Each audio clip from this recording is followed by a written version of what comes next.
Hello everyone and welcome to yet another of my silly Wolfpack tutorials.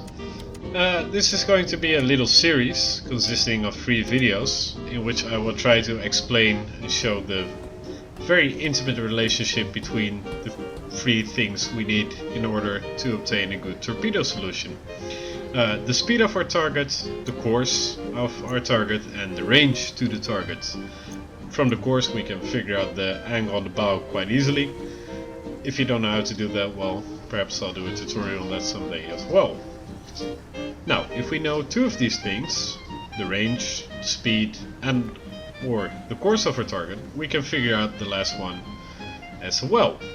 The next tutorial in this mini-series will be on figuring out course if we know speed and range, and the last one will be about figuring out speed if we know the course and the range. I won't say that the techniques I'll be demonstrating here is stuff you really need to sink ships, but it will most definitely help you understanding of what's actually going on. Now, arguably in many situations the range to target doesn't play a very important role. It's negligible for most torpedo solutions, but that doesn't mean you shouldn't be able to figure it out. In other circumstances, you know, to make sure you're keeping a safe distance or when a convoy changes course, etc. It's pretty damn important actually. Now, the big problem we have is that almost all measurements we do on an U-boat rely on visual perception. Your eyes, however, they are not to be trusted. You measure speed by sight, you determine course by sight, you determine range by sight, and all these measurements, they have a certain margin of error, and all these errors, they add up. So to illustrate, suppose we see a ship with a mast of 36 meters at about 2 centiradians. It's already quite hard to judge if it's exactly 2 centiradians. It might be 1.9, it might be 2.1, might be even further off than that. So if it's at precisely 2 centiradians, that means the ship is 72 hectometers away. If it's 1.9, it's actually at 75.7 hectometers.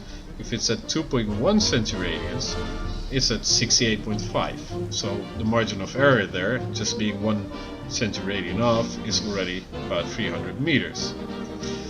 So the point being here is that if you're captaining a U-boat, apart from not getting yourself killed, you need to try to sink as many ships as you can.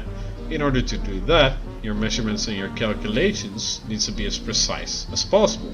And in order to get those measurements and calculations as precise as possible, you need to rely on visual perception as little as possible to get the margins of error down.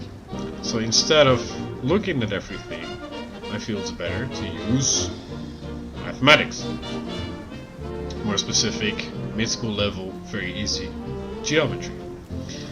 Now, in the first leg of this mini-series, we're going to presume we already know the course and the speed of our targets. These are the most important for torpedo solutions and also the easiest to obtain by visual perception. If you need any help on how to figure out those things, there's plenty of tutorials available for that elsewhere. In this case, we're looking at a ship traveling at a course of 262 true, please don't say magnetic, at a speed of 3.1 knots. You can see that on the map here. What we don't know yet is how far away she is. So she might be sailing along any of the lines I drew here. So what we do here is we take the relative bearing to a ship and start timing her. I chose the king post on the left side because that is visually the easiest to see, and the nice thing is that you can move the periscope quite precisely on a certain relative bearing, in this case 131.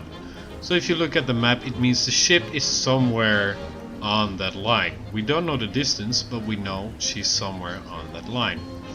Now, to make things a little bit interesting, I decided here to go ahead, change course, bring the U-boat somewhere else, and yeah, we'll give it, what did I give it, 4 minutes or so I believe, then we'll pick up from there again.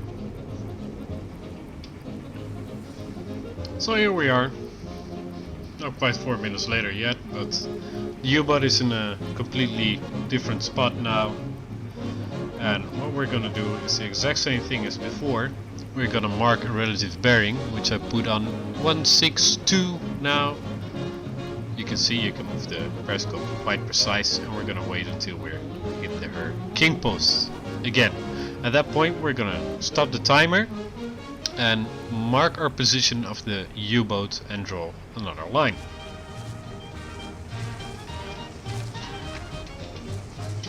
So as you can see, I sped things up a little bit here because I'm remarkably clumsy with the map tools actually. At any rate, we were going at a course of 235 at that moment and the relative bearing was 162. That means that in the second instance the ship is somewhere along this line. Now, since we already know her speed, which is 3.1 knots, all we have to do is find the best line of fit. What fits 4 minutes and 20 seconds at 3.1 knots? You can just use the map tools for this. You can also calculate if you are really in the mood for it, but why not use the map tool when we have them available? Course was 262, so this at this distance is 3 minutes 27. That's a bit too far out. What do we got here? 3 minutes 46, I think. That's also a bit too far out. This is coming close to 4 minutes. Still too far out. And you just wedge your way until you're content. Now this is good. This looks very good. So that means the ship is traveling along this line. I can see I'm a little bit nitpicking here. Actually, so yeah, ship should be somewhere around there. Now, in a while, I'm just gonna make the course line a little bit thicker and fatter so you can see well where I presume she's going to be. We're gonna see how close we actually were. Now, this relies somewhat on visual perception as well, but much less than ranging it normally. You see that we were off by just taking relative bearings by 135 meters. There you have it. In the next tutorial, what was it again? We're gonna figure out course if we know range and speed. I'll see you guys the next time. Hope you enjoyed it.